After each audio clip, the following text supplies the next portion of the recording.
insonlarni qo'rqiting, azoblang. Hatto ularni boshini tanasidan judo qiling.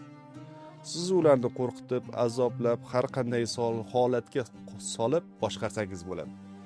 Lekin siz ularni qo'rqitib ham, hatto azoblab ham, hatto boshini tanasidan judo qilib ham ilmga majburlolmaysiz. Xudoning ne'mati. Nimaga o'qimaydi, jon kuydiramanda. Qur'onni o'qimaganman, 30 varaqni o'qiganman, lekin bitta javobini olgandim. Ularning qalblari xulflab qo'ygandir. Ko'zlari ko'z, quloqlari kardir. Keyin jamiyatimiz nimaga o'qimayapti bilasizmi? Aristotel aytadi.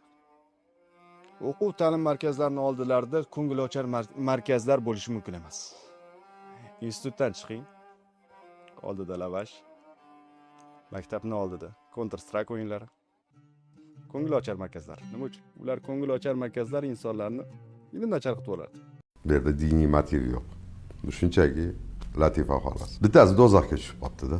Bir yengilligi bor ekan, qaysi qozonda qaynashingni o'zing tanla deyishdi.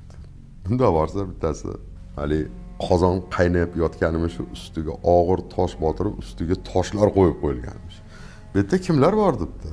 Ya debdi, bu yerda yahudiylar bor debdi. Nimaga buncha tosh bosib qo'ygansizlar boshqa? Debdi, bu yerga ehtiyot bo'lib qarash kerak deyishdi.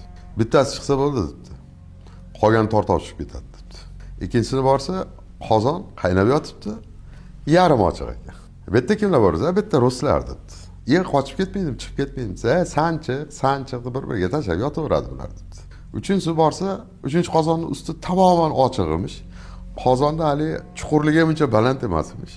Bu yerda kimlar borsa, bu yerda o'zbeklar debdi. Debdi. Qochib chiqib ketmaydimi bir sakrab? Debdi. Bemalol o'tgan. Nazoratchimi bu yerda? Nimaga desa, bittasi chiqaman desa, 10tasi oyog'idan tortadi.